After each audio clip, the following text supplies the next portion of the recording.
introducing Dr. Bhagyashree Devi. Affectionately known as Didi Ji, is a distinguished spiritual leader and serene disciple of Jagadguru Sri Kripaluji Maharaj, the fifth original Jagadguru of the sage. Born in Mysore, India, the fifth original Jagadguru, she is a profound devotional spiritual sentiment for a young age. At the age of 10, she was drawn to divine personality of Jagadguru Sri Kripaluji Maharaj, unknowingly became the chosen messenger of the message of selfless divine love for the world. After completing her PhD in English literature at the University of Agra, Didiji sought to deepen her spiritual understanding. She studied the Vedas, sacred Hindu scriptures, and the Eastern and the Western philosophies under the direct guidance of her Guru. Ordinated into sannyasa by the Jagadguru Sri Kripaluji Maharaj at the early age, Didiji embarked on her sacred mission of sharing the transformative power of bhakti with the world. Didiji is renowned for her ability to complex spiritual truth in accessible and engaging manner. Her discourse on religion, spirituality, and meditation resonates with people of all ages, captivating both intellect and heart. Beyond her compelling speeches, her gentle, humble, and approachable nature has won hearts of thousands across the world. Since 1988, Didiji has traveled extensively, spreading the techniques of her guru, inspiring people and awakening across the globe. Her tours have taken her to the UK, Europe, Singapore, Indonesia, Thailand, and various cities in India, where she has sparked the deep yearning of God realization in countless individuals. A gifted translator, Didiji has translated many Jagadguru Sri Kripaluji Maharaj's work, most notably Premdas Siddhant, the true philosophy of divine love, which encapsulates the essence of all Hindu scriptures. In addition, Didiji founded the Radha Mahadev Society, UK, a spiritual mission dedicated to spreading the message of divine love and elevating humanity to its true blissful identity as an eternal souls. Her eloquent, heartfelt, and contextual relevant presentations have spread across very impactful message to thousands, guiding them to embrace the path of divine love and realize the highest spiritual potentials. Through her tireless efforts, Didiji continues to uplift souls around the world, fostering deeper connection with the Supreme Lord. Now, a 5 minutes documentary will be shown to you after Didiji's discourse will start. Thank you.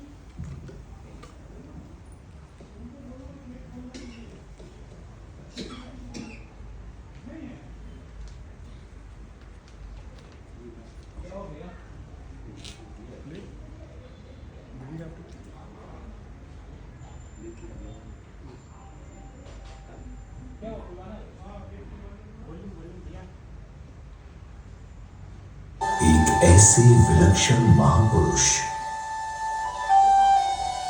जिन्होंने हमारी सनातन भारतीय संस्कृति और आध्यात्मिकता को एक नई ऊर्जा प्रदान की।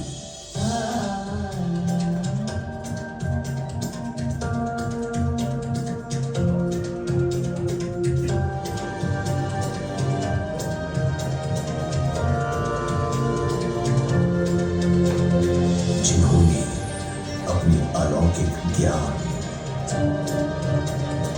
साहित्य, सत्संग और आदर्शों के द्वारा जीवन पर्यंत मानव जाति की सेवा की।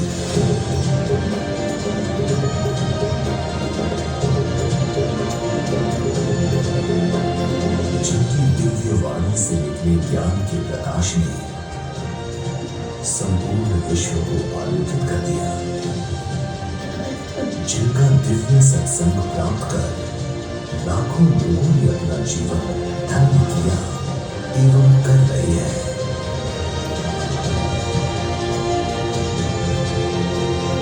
जिन्होंने संपूर्ण विश्व में भक्ति का प्रचार करके भारतीय सनातन धर्म और संस्कृति को समृद्धि प्रदान की।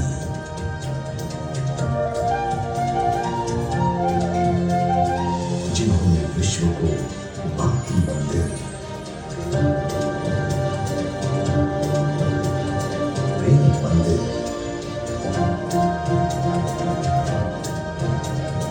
और कीर्ति मंदिर जैसे अनुपमेय उपहार दिए।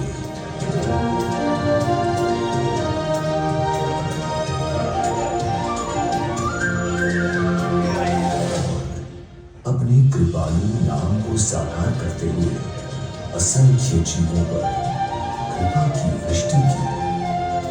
ऐसे दिव्यातिदिव्य महापुरुष का अवतरण सन 1922 शरद पूर्णिमा की पावन बेला में भक्ति धाम मनगढ़ में हुआ।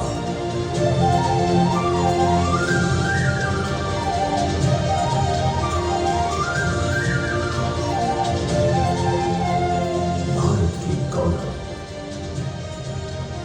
भक्ति योग रसावतार पंचमूल जगत गुरु श्री कृपालु जी महाराज।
It is indeed a special, I could say, occasion of joy for me, a difference from some of the talks that I have in different places. So, a lot of people, because they don't understand the significance of spiritual knowledge, which is indispensable in our lives.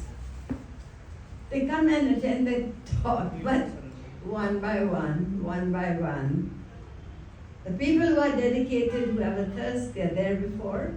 But other people, okay, let me go and hear a little bit, and that'll be enough.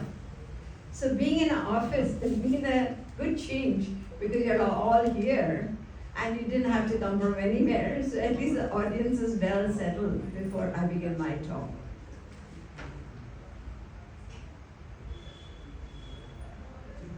Our country, India, also known as Bharatvarsh, is accepted as the spiritual guru of the entire world. And especially the south part of India, the people here are especially very spiritual and religious as compared to many of the other states. So, to be exposed to such an audience is definitely a very good introduction for me to come to an office and be able to share with you the precious gems of knowledge that come from the fifth original Jagat Guru. As I said, the south part of India, especially blessed with spirituality and religion, and I'm sure you know that our four original Jagat Gurus, they hail from the south. Adi Jagat Guru Shankaracharya, Adi Jagat Guru Ramanujacharya, Jagat Guru Nimbarkacharya, and Jagat Guru Madhvacharya. So the south of India has been blessed with this great spiritual personalities, and therefore I would say there definitely is a ground of spirituality which is already there within those who live in this part of India. So let us begin now. Without further ado, I will first begin with a few Sanskrit verses which have tremendous energy and power, and they are a form of glorification and prayer. So I request you all to close your eyes and focus on the sound vibrations of these mantras and verses that I'm going to recite before I begin water.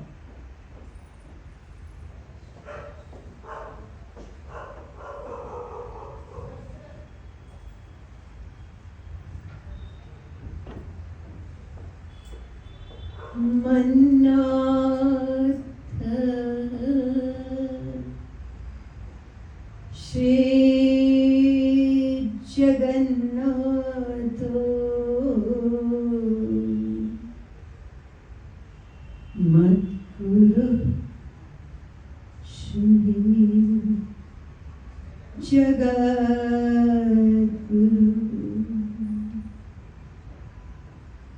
Madatma Sarvabhutatma Kripalu Gurave Namah.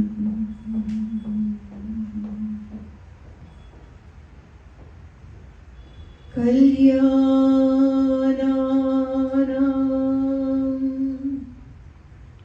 Nidhanam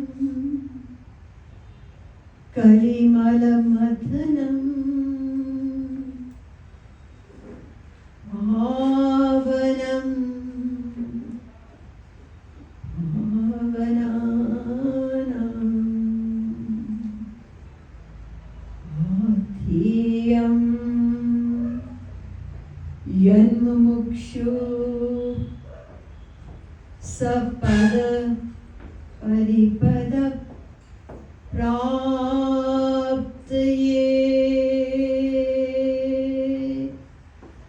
Prasthitasya Vishramasthana Mekam Kavivaravajasam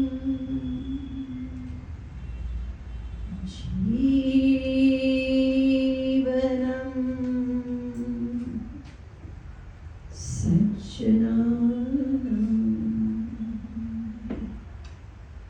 Bijam Dharmadrumasya Prabhavatu Bhavatam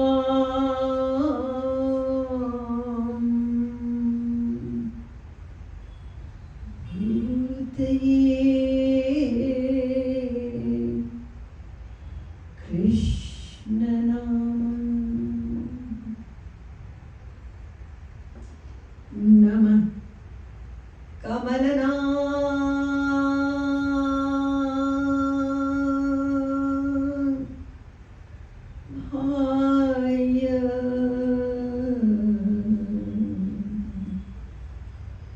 Namah Kamalavalini Namah Kamalapadaya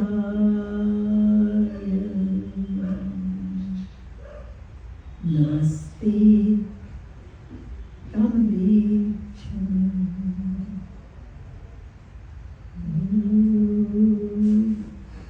Brahmanam Vidhati Purvam Yo Vedanshcha Pranoti Tasmai Tatvanha Devamatma Buddhi Prakasham Mumukshvai Sharanamaham Prapatti.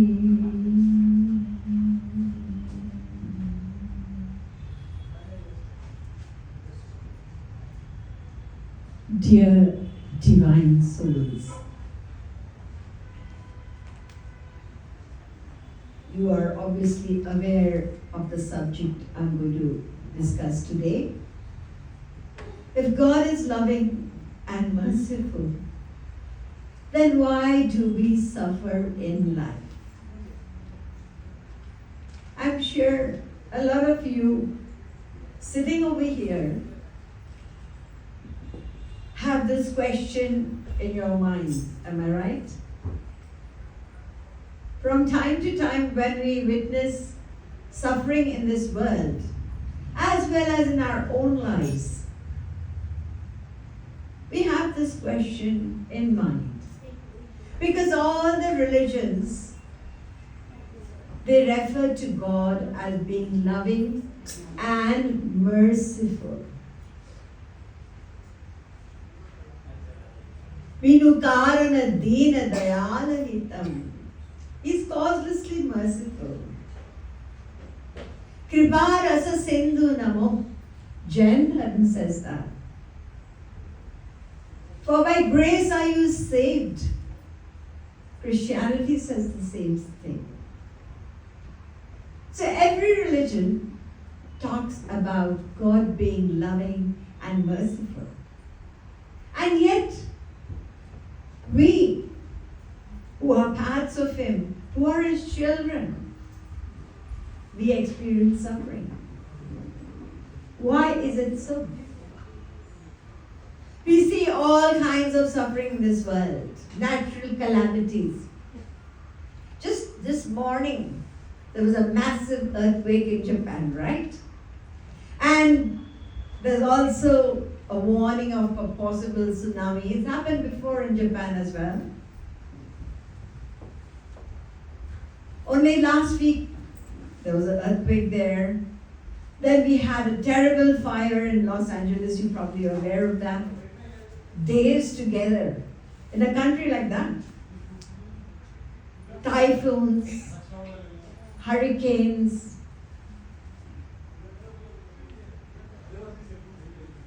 All this that's happening around us, floods, famine, etc. It's a part of our life every year. And apart from global suffering, there is suffering on an individual level. Our own lives, we experience suffering, different kinds. Loss of jobs, relationship problems, broken marriages, stress, depression, etc., etc.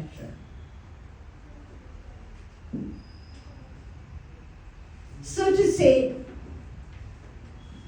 suffering is an inevitable part of our life.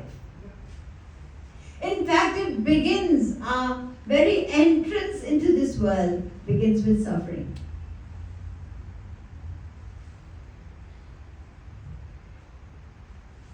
Mahatma Buddha, 4 noble truths. The first noble truth is about suffering. He says birth is painful, death is painful, disease is painful, separation from a loved one is painful, and so on and so forth. Union with somebody you don't like, that's painful. Adi Jagadguru Shankaracharya also said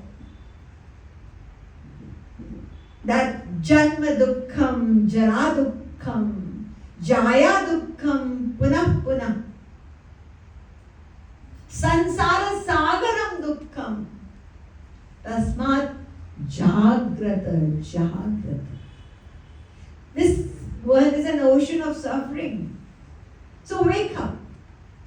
And the same thing is said by Sri Krishna in the Bhagavad Gita, 13th chapter, 9th verse. The main directions of suffering have been mentioned. Janma Mrityu Jara Vyadhi Dukkha Doshanu Darshanam. And then again in chapter 8, 15th verse, he says, those who come to me, they become free of this sansara. This is a dukkhalayam ashashvatam. It's not permanent. We can get out of it.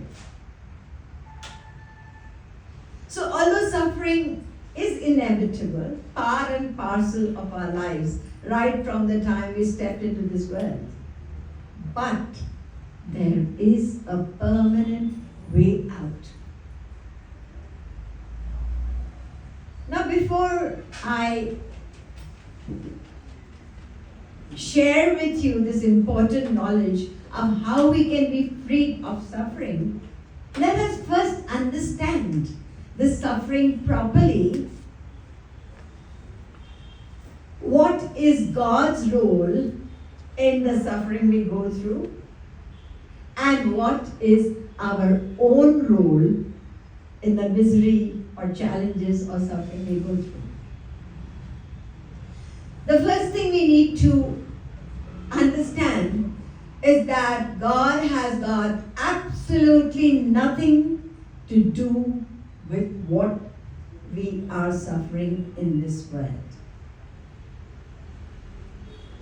It is our own doing. All the pleasures or all the pains that we experience, we ourselves are responsible. You must have heard of the saying, what you sow, you reap. जो करेंगे सो भरेंगे. To be born a cripple or to be born an athlete. To be born a beggar or to be born a king. It is all a consequence of our own karma. You all have heard of karma? And the law of karma is something, because most of the religions accept this law. But today, a lot of people in the world have started accepting this doctrine of karma because it is the only logical explanation of the disparity that we see in life. So this doctrine of karma, this law of karma, it is actually a scientific law. Even Western philosophers have accepted it. And it does not matter whether we believe in this law or not, but we are all under this law. We are ruled by it. Suppose somebody says, I don't accept the law of gravity. Then, okay, go to the 5th floor of a building and jump. You will know what gravity is about. So to say, I don't believe, it's not going to work, but we are still ruled by it. Whatever karma we perform, we will have to bear the consequences of that action, whether it is good or bad. So to say, we ourselves are responsible for all the suffering that we go through in life. It has nothing to do with God. But we hear, not a leaf stirreth without the will of God. You heard the saying? ईश्वर की इच्छा के बिना एक पत्ता भी नहीं हिलता.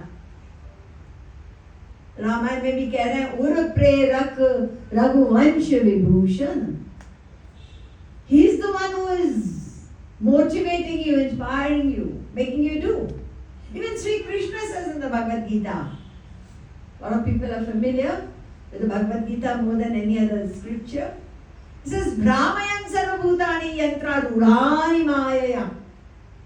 Sabko ghumata hu. 18th chapter, 61st verse. So, how can you say that God has got nothing to do with it when they're saying that you cannot, even a leaf cannot move? Then obviously, He is moving us. He has a part to play in our karma, isn't it? Let us understand what is the role God plays. यद्वाचा नभ्युदितं येन वागभ्युद्यते तदेव ब्रह्म त्वं विद्धि नेदं यदिदं उपासते यच्चक्षुषा न पश्यति येन चक्षुर्वंशि पश्यति तदेव ब्रह्म त्वं विद्धि नेदं यदिदं उपासते यत् pranena na praniti. It's a very long, several verses in the Kenopanishad.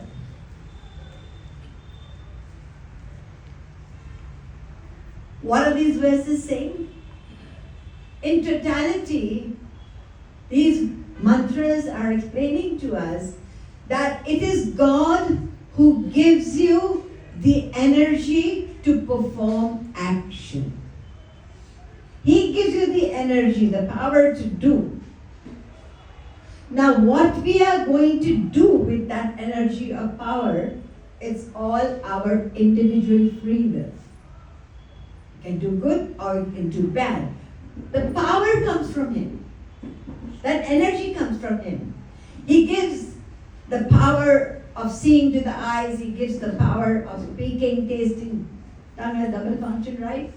Because that is the tongue. He gives the ears the power of hearing. He gives the mind the power of thinking. So all that power comes from there. But we are free to do what we wish to. Swatantra kriyamane vai. Freedom of will. Let me give you some ordinary examples for you to understand this. There are so many different kinds of seeds, right? Now, in order to germinate, the seeds need water, right?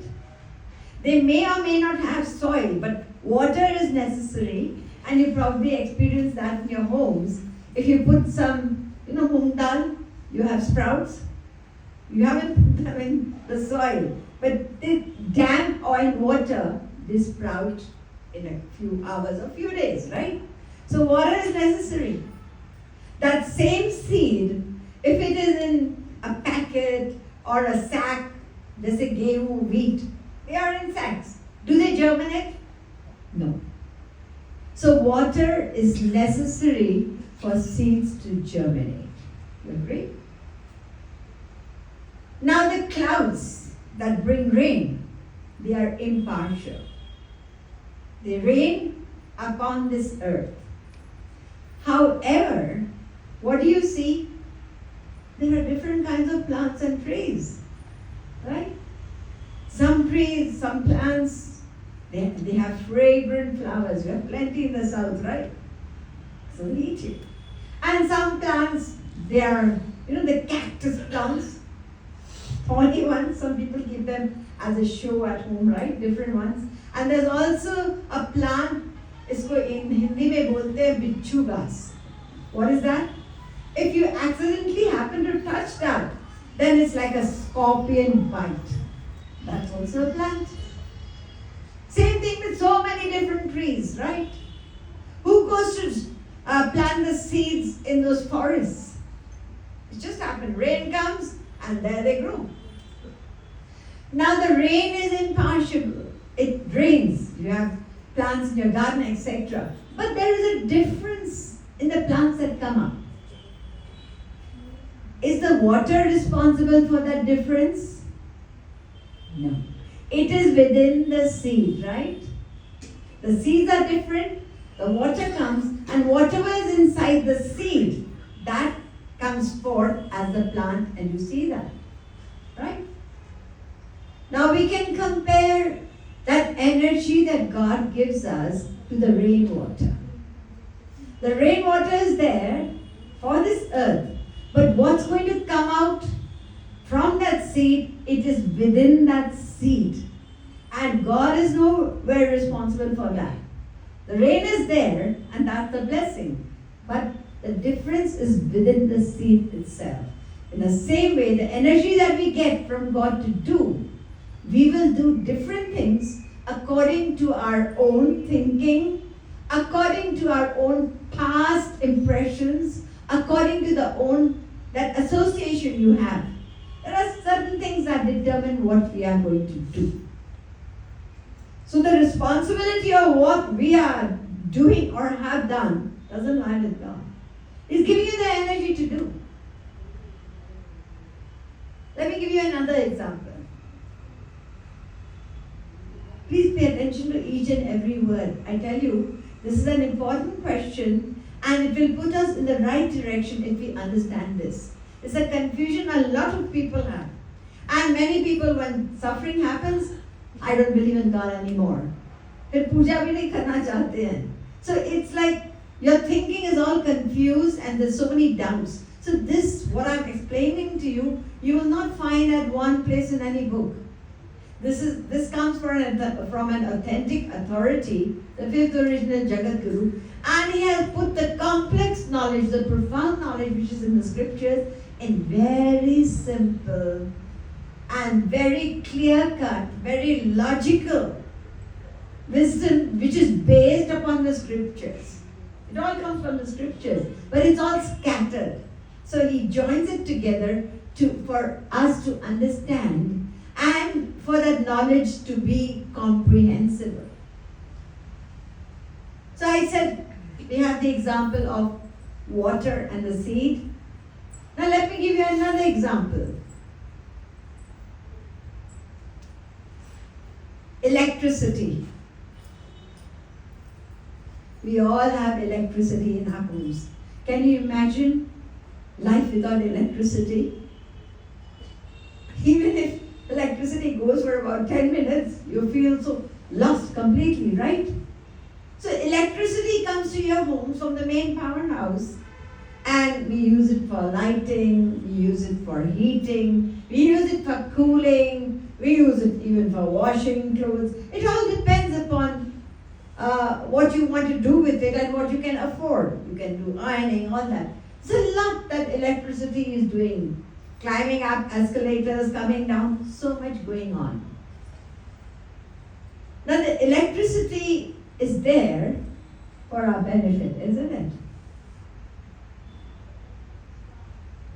These days, all electricity wires, I can see, they are concealed inside the walls, right? In the past, you could see the wires exposed and all that.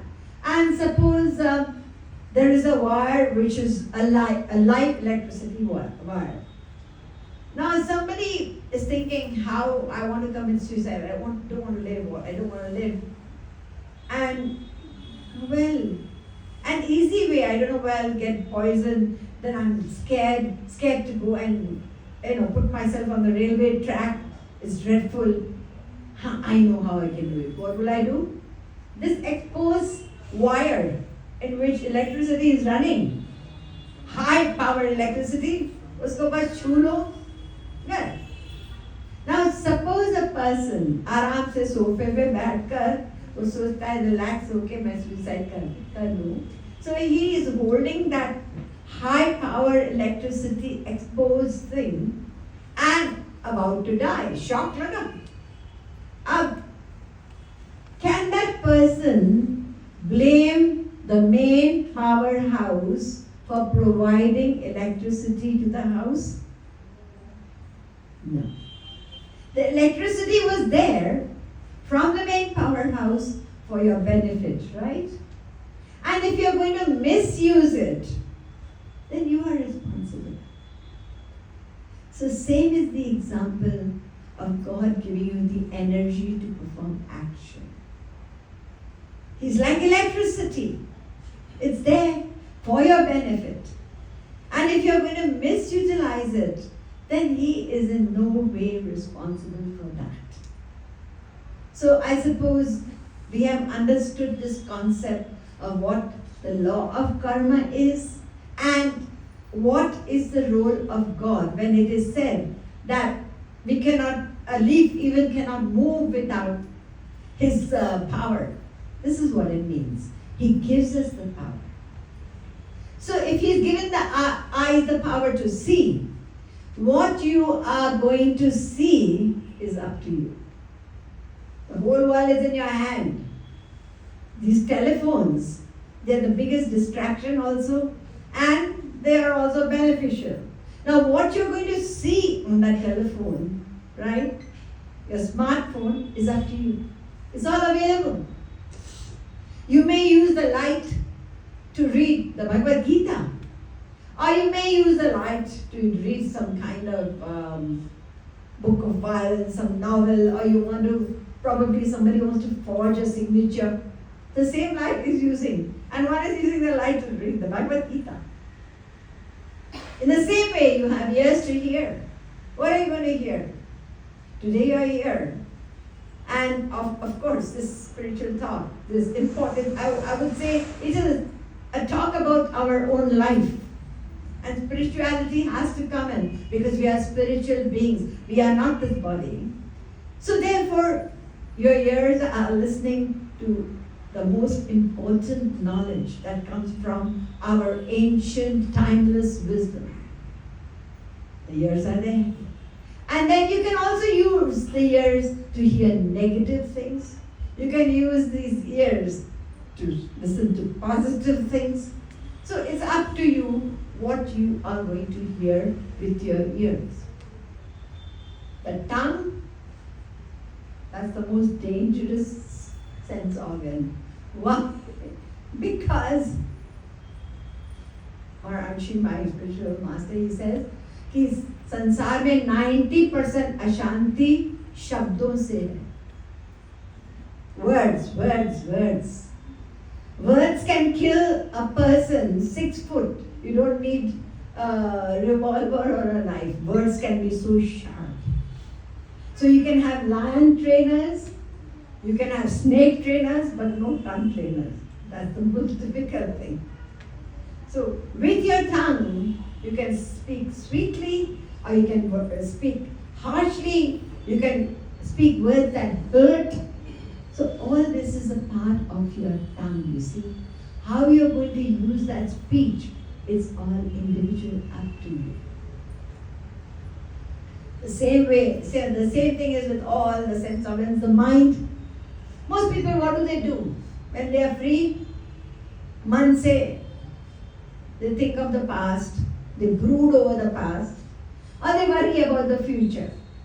What will happen, and suppose I have a child, what school will I send, and suppose that doesn't, I want to do this, I want to do that. They're worrying about the future before it happens. Why not live in the present and try to use the mind to think, who am I? Why am I in this world? What is the purpose of life? Who is God? What connection do I have with Him? So this is what we can utilize. This is possible only in human life. What I'm talking about here. You just saw there was a dog over here, right? It could have been brought over here to listen to the knowledge. But no.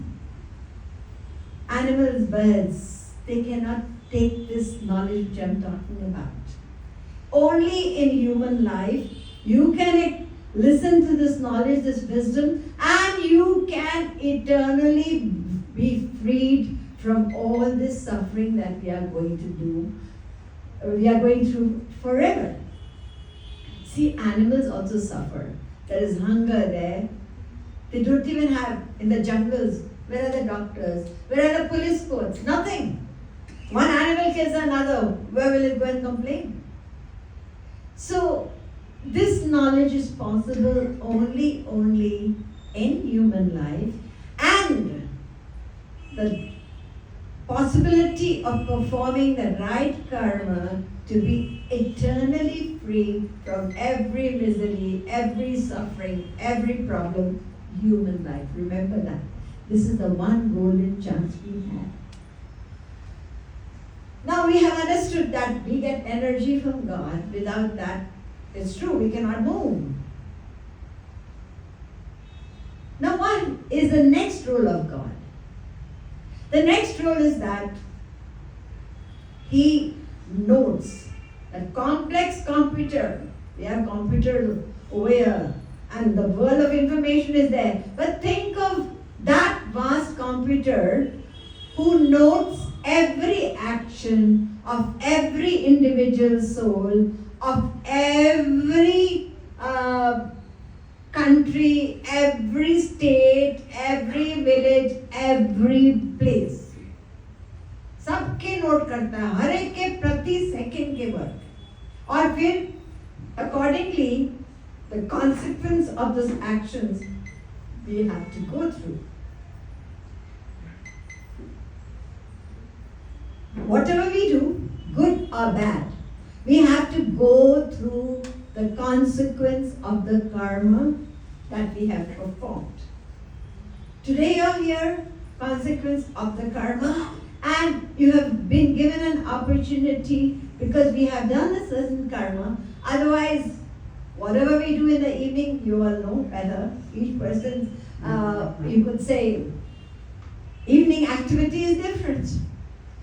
So today you're here, consequence of good actions you may have performed in the past. So this noting down and giving us this result, it comes from God. Now our objection, what is that? I accept that God gives me the fruit of my good actions, but why does He punish me, make me go through suffering for the wrongs I have done? After all, we are His children, right? How can He make us suffer? Granted that we have done wrongs, but why make us go through that? That is our question. We would like Him to forgive us for what we have done. We are His children after all. He's loving, He's merciful, right? Now, the perspective of God about the suffering that happens with us and in the world is different from our perspective of life. What is our perspective? Our perspective is that we want a life of comfort which is free of all kinds of adversities or challenges or suffering. That's what we want. However, for God, when He gives us the results of our bad action, that suffering we go through, that is a potential necessity for us to grow in life and evolve spiritually to one day seek that goal of eternal happiness and freedom from suffering. It is a process of growth. The suffering which we are talking about, it is actually an evolvement, an evolution of the soul. And it is indispensable.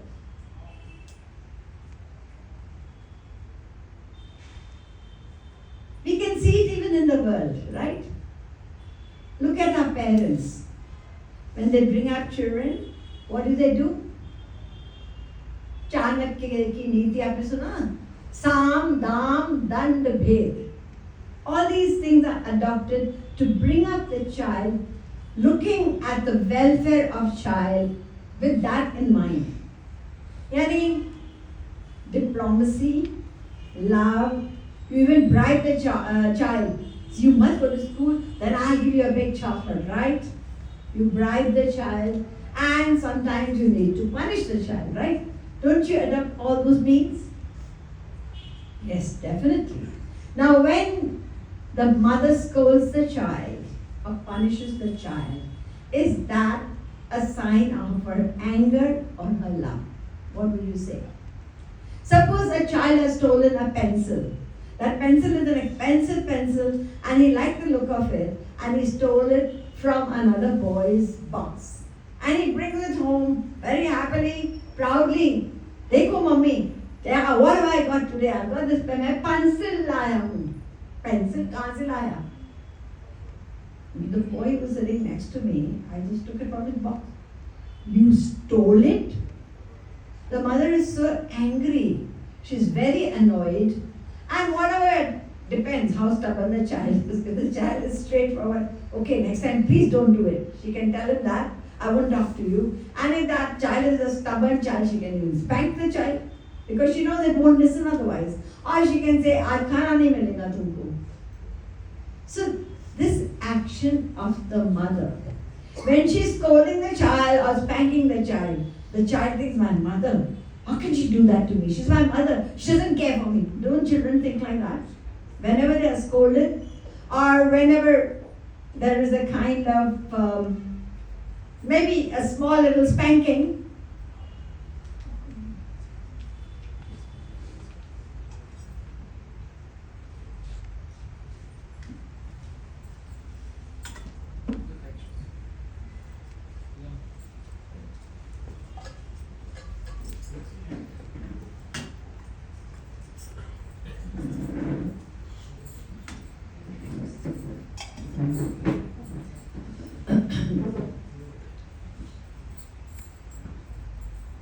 in the West, children are very smart. If the mother hits the child, they immediately ring up 9 the police. And that's it. So parents don't go to that extent, but in India it does happen from time to time. Now, a thief holds a knife in the hand to kill. But the doctor also holds a knife. And why is the doctor holding a knife? To give life, to cure. Big difference. Same is the case with God. The suffering that we go through, it is actually a process of growing to maturity, because we learn more in adversities than we learn in normal life. Paul Brunton, a great philosopher, he came to India as well and learned a lot of spirituality, and he wrote, the sufferers of today are the seekers of tomorrow. Only they will move. They will try to look for a solution. What is the solution to this suffering? What should I be doing? Is there a way out? Then there is detachment. There is humility. When we go through suffering, we develop all these virtues and qualities. I've seen it happening. The Divine Mother also said, you just listen, because this will help us. We go through all these things and we question why is it happening, and we become negative. But all these authorities, they're telling us, be thankful for the ordeals. Ordeals, jante hai na? All the challenges and problems. Be thankful for the ordeals, because they're the shortest way to the divine. Shortcut to your ultimate goal of divine bliss is when you have ordeals.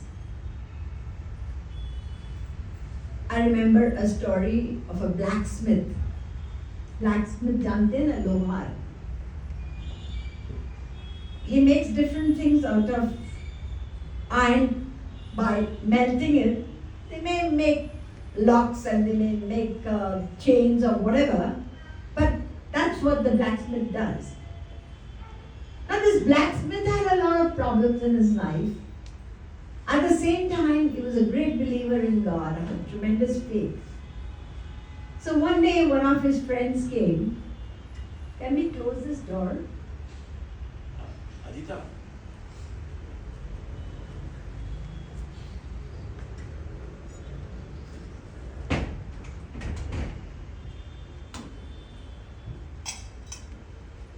Now one day, one of his friends came to him, and he had heard all about the misery he was going through, all the challenges, adversities. He said, I don't understand. You believe in God, you have so much faith, you love God, then why is He putting you through all these problems and all these adversities and suffering? The blacksmith smiled.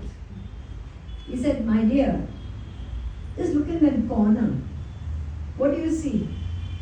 There are small little bits of iron, scrap for throwing. What do you see over there? Well, that's scrap. It's of no use to me because it cannot be molded into anything. So, same is the case with me. I don't want to be scrap to be thrown in the corner. I am ready to be molded. And I know that molding and evolvement comes with the challenges and adversities we face in life. These struggles in life, they are important. They are a tool. Pain is a tool in life to help us to evolve and become greater beings. You probably know how a caterpillar becomes a butterfly. Do you know that? From within the cocoon, which is created by the caterpillar, we won't go into details. So, after some time, the cocoon, it takes time for the body to develop inside. After some time, that cocoon, it hangs like that, it breaks open and a tiny little head peeps out. Now, one little boy was watching this amazing wonder of creation. He had learned about it in school, but he had never seen a cocoon. And today, when he came home, he saw it in his garden. It was a holiday, and the next day he spent time just watching. He wanted to see how the butterfly would come out from there. So as he was watching, there was that hole that happened, and a head popped out.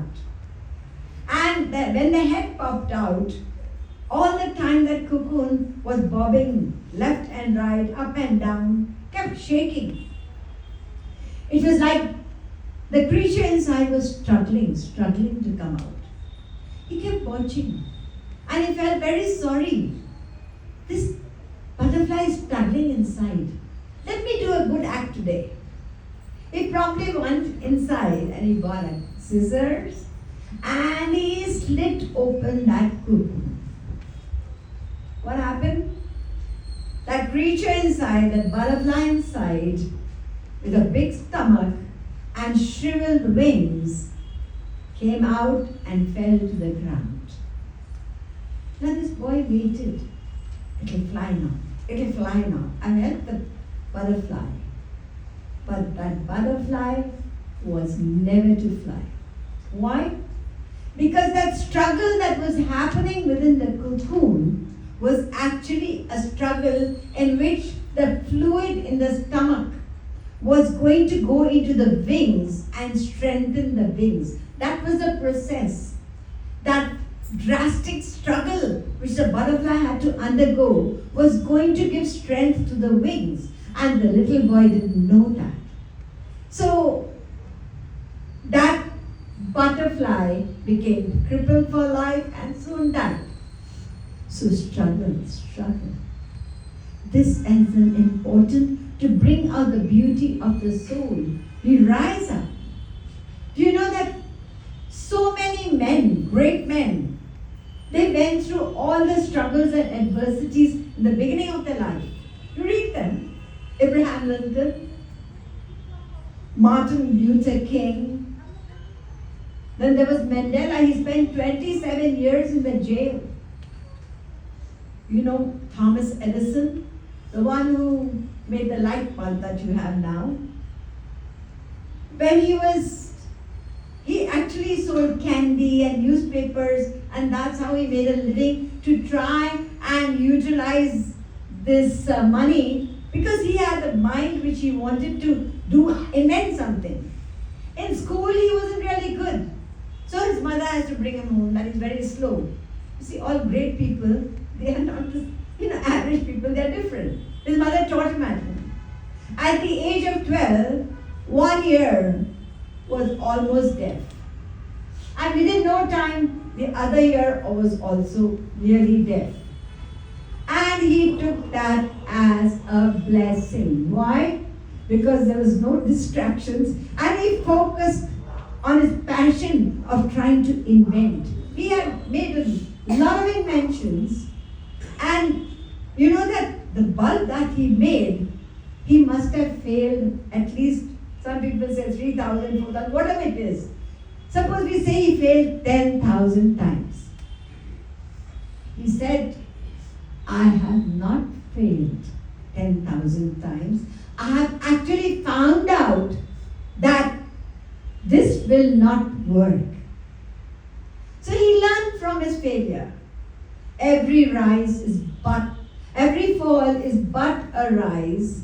To know that is to be truly wise. It helps you to grow.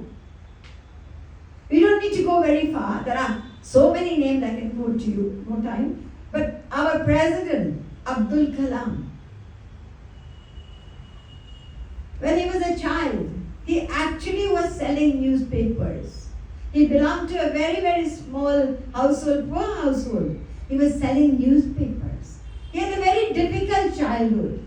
And then he became a missile man, the 11th president of India. Just think. From humble beginning, a difficult beginning, a beginning of struggle, we've had. Even Socrates went through it, and Galileo went through it. You name it. Einstein also. He was not very good in school. So all these people, these great scientists, these philosophers, these politicians, they have come from a very humble background and struggles. So we learn from struggles actually. Otherwise, we will become completely, if we are in a very comfortable life, then saints feel sorry for us that these people will never grow. Because spiritual evolution and to get home, to seek that eternal freedom from suffering and bliss, that is the purpose of human life. So when God allows us to go through suffering, it is not a punishment at all.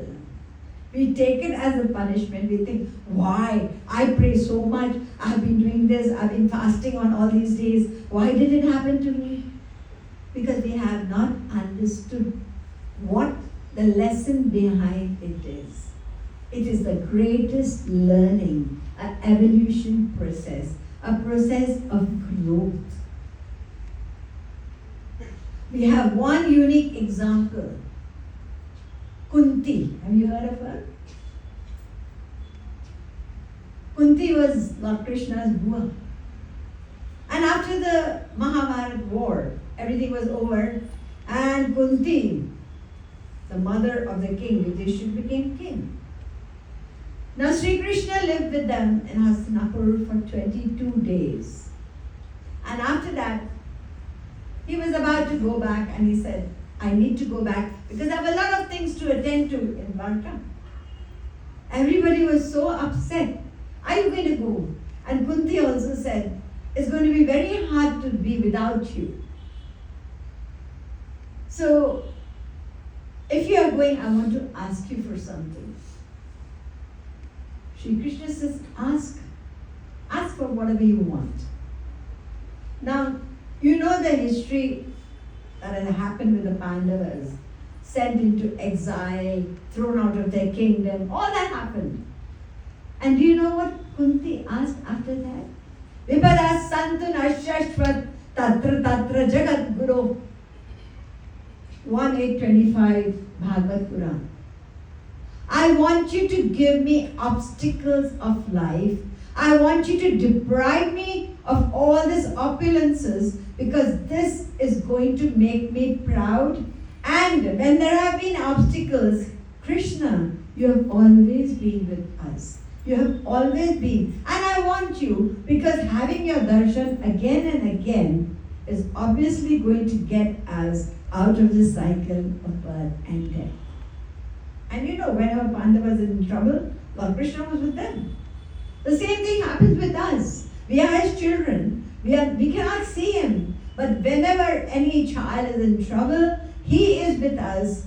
And if we take a positive understanding of that, we will receive his grace and strength. But if we think the otherwise, then we have shut the door to grace. He's there with us.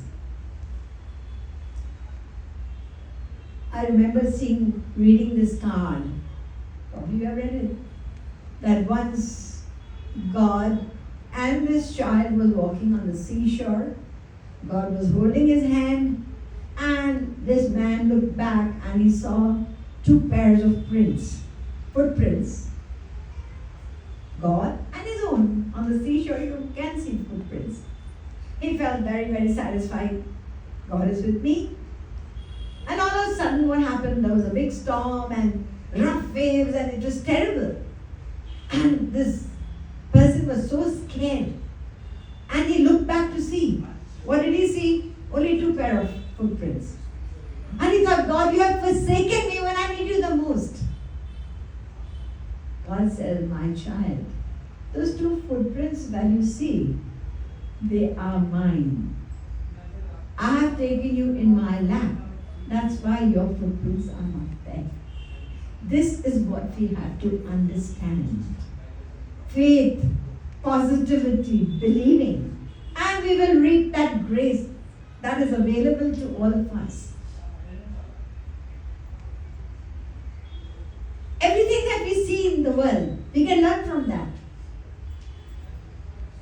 Few people are wearing diamonds here, right? Do you know where the diamond comes from? There are mines. You hear of them, you've probably not gone to a diamond mine. But if you see a raw diamond, you'll never buy it. It's so rough, it doesn't look like a diamond, there's no shine in it.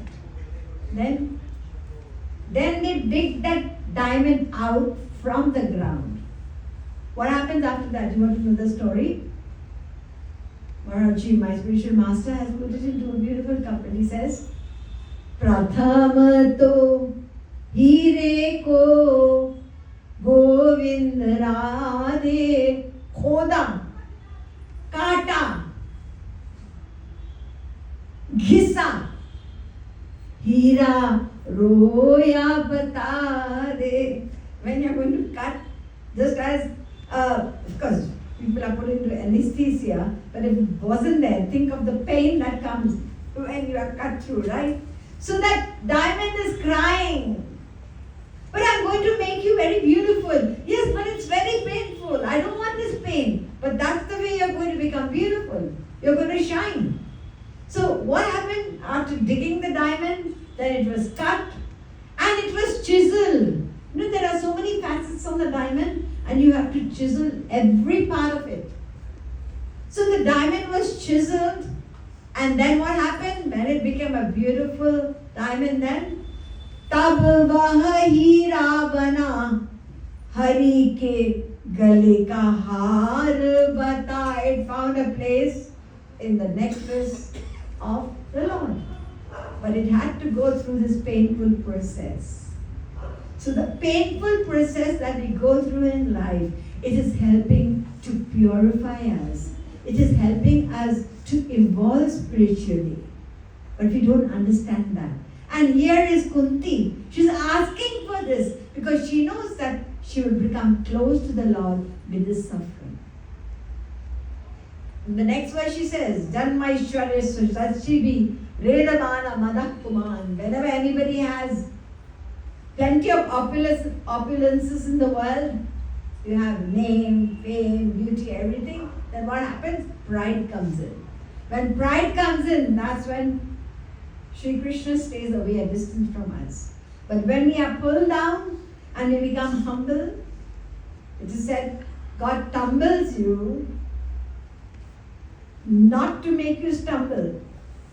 And tumbling is not for stumbling, but it is for purifying you. It's like you drink tea, right? What do?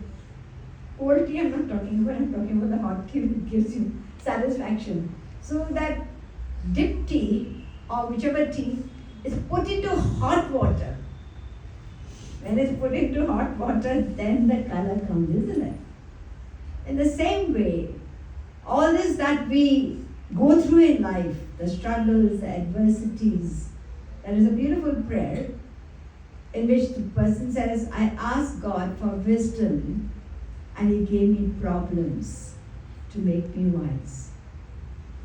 I asked God for strength and He gave me difficulties to make me strong. I asked God for courage and He gave me dangers so that I could become courageous. So we only see the external part. The end product is what I'm talking about.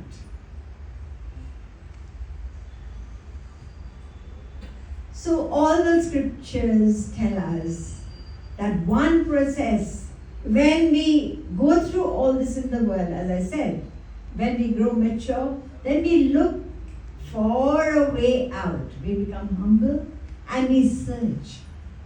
then we seek the road to eternal bliss, to freedom from suffering.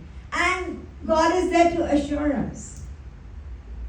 Bhagavad Gita, most important verse you heard. Sarvadharman parityajya mamekam sharanam raja aham tvam sarvapapebhyo mokshayishyami vashucha. Come and surrender to me and I will completely burn out all your karma and not make you go through any. You know, we have a backlog of countless karma we haven't yet worked out. How much are we going to go through? So he assures us, I'm going to free you. Just come and surrender to me. One person put all this suffering, adversities and challenges in a very beautiful way. What is suffering? It is a megaphone. You know what a megaphone is? Just a loudspeaker hota hai na? It is a megaphone of God to awake the deaf world. हम लोग आँख बंद करके जी रहे हैं. What is our purpose in life? We don't know. We just keep on living the same way without thinking. So it's a megaphone because, or another person said, what is our suffering? The main thing, the reason for suffering is our separation from God, who is the ocean, the main source of bliss. He is bliss personified, and we are separated from Him. So the opposite of bliss has taken over us. We go through all this suffering. Simple as that. So let me end this with a small little story of this person who went to a barber's shop to have his hair cut and his beard trimmed. And whilst he sat there, the barber got talking to him. And he said, I don't believe in God. The person said, why is it so? Can't you see there is so much suffering in the world? There are so many children who have been abandoned. There are wars in the world. All these earthquakes, all this that is happening. I don't believe there is a God. If He was there, this thing would not happen in the world, right? Now the way the Baba was speaking, the person thought no point arguing with him. He's so headstrong on his point. He just avoided the argument. And after his haircut, he went out. When he went out, just outside the barber's shop, there was a man with all this unruly hair and his beard was so totally unkempt and looked terrible. And he caught hold of this man and he brought him to the barber's shop. And he said to the barber, I don't think barbers exist. Barber looked at him, what is he talking? I'm here right in front of you, a barber, and I just cut your hair and I trimmed your beard. How can you see there are no barbers? Well, if there were barbers in the world, then this person would not be the way he is. He said, well, that person did not come to me. That's why he's like that. If he had come to me, then he wouldn't be like that. See, that's exactly the story that you are missing out.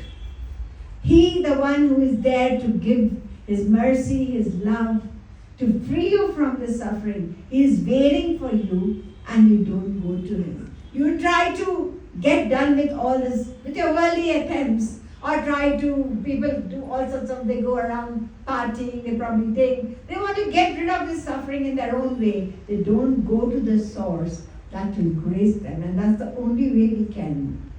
As Sri Krishna says, Mameva ye prapadyante maya metam tarantite, 7:14 Bhagavad Gita. So this is the message from all quarters, no time to go into other religions.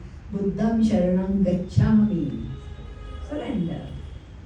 Sharanagata bhavine hita vatsalatu. Jainism is saying that you care like a parent for one who is surrendered to you. So everywhere it is all about connecting to God, who is the source of that bliss, and we belong to Him. We are not this body. This is temporary. The world is temporary. We are souls who are a part of Him, separated from Him, and unless and until we connect to Him, we will never be free of this. So what do we need to do? We need to have faith. We need to be positive, and transformation will always take some time. Just wait and see, and you will see the miraculous change in your life. As I said, it's happened to all people in this world, and we also need to learn from it. So, with this last example and these few words, I end this talk. As I said, it's a very important talk, and these are doubts and confusions that we all have. So I hope, although it's been a very short time going through law of karma and God's role and all that, but I have put it into a very simple way with examples, so you have all understood. But yet, if you have some questions, you are welcome to ask. Bole Jagat Guru Tam Shri Kripalu Mahaprabhu Ki Jai. Vrindavan Bihari Lal Ki Jai. Don't hesitate. Every question is important. It may be a small one, it may be an ignorant one, it doesn't matter. Don't think that what will other people think and what will they say that I didn't understand. Please go ahead.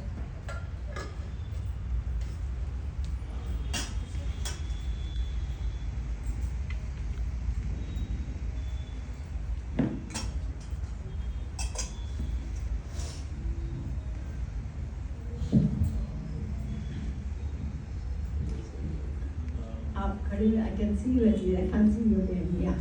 Go ahead. भगवान को अच्छे समय में ही याद किया जाता है, दुख के समय में संकट आता है तभी याद करते हैं।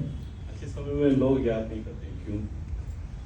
सुख के माते सिल परे नाम हीरते जाए, बलिहारी वा दुख के. It's already been said, already said by saints, and this is what Kunti asked for. I want obstacles. That's perfectly true. Anyone else?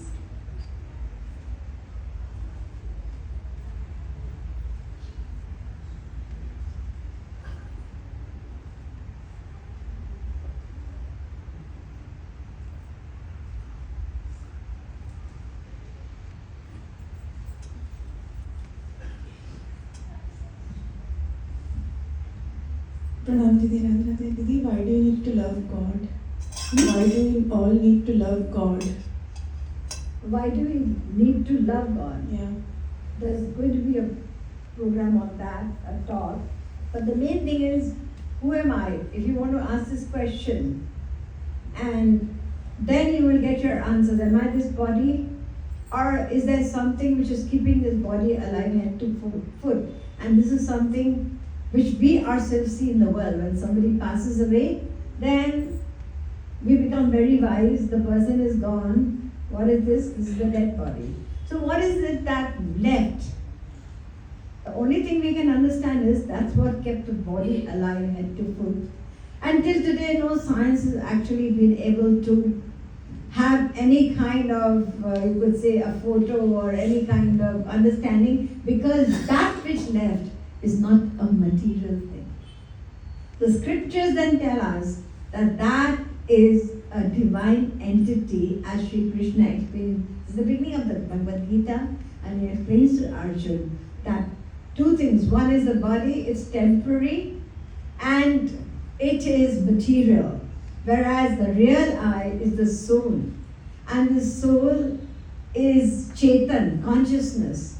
And it is a part of the divine. Mamai Vansho Jiva Duke.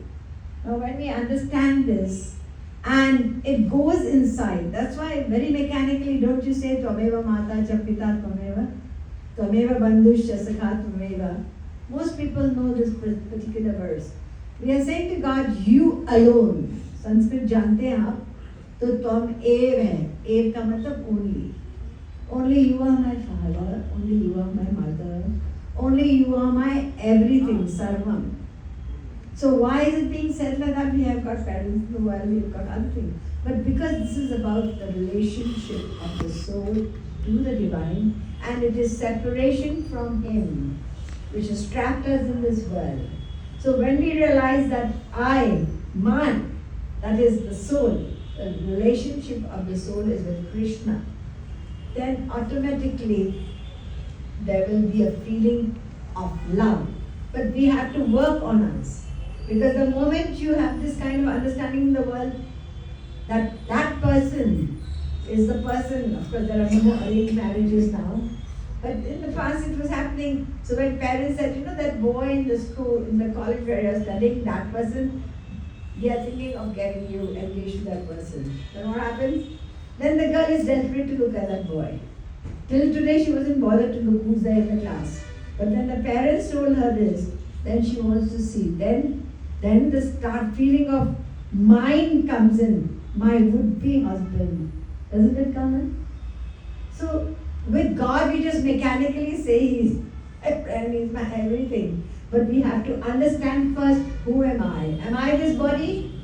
Or am I something which is beyond the body? So when we try to work on that, it takes a time to thinking, working on ourselves, then gradually that feeling of a connection. I'm missing out on the real connection and relationship of life. Then things will work out. Thank you.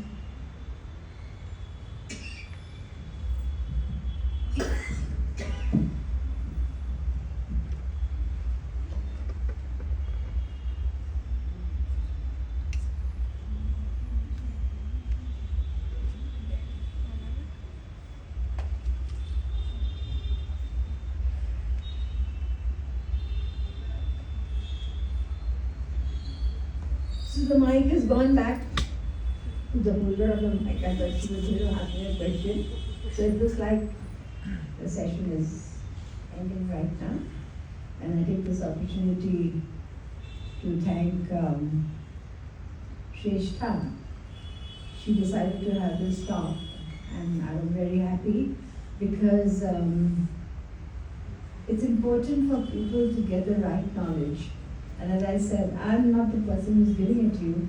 I'm sharing with you the invaluable, precious gems of knowledge which I received from my spiritual master, who is the Guru of all Gurus. He's the Jagat Guru. And he was appointed as Jagat Guru on 14 January 1957. And it's amazing. This happened in Kashi, where he addressed 500 topmost scholars of India, all well versed in the scriptures, for 9 days in Sanskrit, and they were absolutely spellbound and amazed by his knowledge. They were all 70, 80 years. We had a glimpse over here. And at that time he was only 34 years of age. So obviously he was not an ordinary human being. He was somebody who had descended to bring about a spiritual awakening in this world.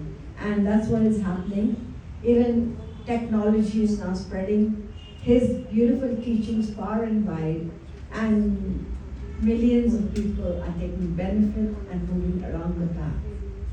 So I have shared his invaluable teachings on one subject. So he has actually put all the necessary knowledge into one book. This is the challenge for people who are following Sanatana Dharma, which we call Hinduism. There are so many books, so many Upanishads, the Vedas, the Mahabharata, 18 Puranas and so on. So he has done all the work for us and taken out all the beautiful pearls of knowledge and strung them together. And that particular book contains the knowledge that we need. We don't need more than that. So it's all connected A to Z, from aim of human life to the end. And this book is called Prem Ras Siddhant. And in English, there are translations actually in many languages, and in Telugu, and I think there was one in Kannada as well, in Marathi, Gujarati, because it's a very important book. So it contains all the necessary knowledge. We don't need to read anything else because the gist of the Bhagavad Gita, the Mahabharata, the Ramayana, and he has been accepted as somebody who has reconciled all the diverse philosophies. So therefore, we don't need to, he has reconciled everything and contradicted nothing, he has explained. So this book, which in English is Philosophy of Divine Love, it is actually, I would say, it is a book of scripture. Once you read it, you don't need to know anything else, but yes, we have to put our minds to read it carefully, couple of times, and you will find yourself on a completely different platform of understanding. And not only that, if you have read it carefully with that, you could say, that inclination, as Sri Krishna says, that you have to have that thirst. That's important. We have thirst and hunger for everything material, but spiritual hunger, that's the greatest grace. If you have that, you have everything. Then without doing anything, practically, you will find yourself, you're already halfway on the path to that true divine bliss, just by reading it and understanding it.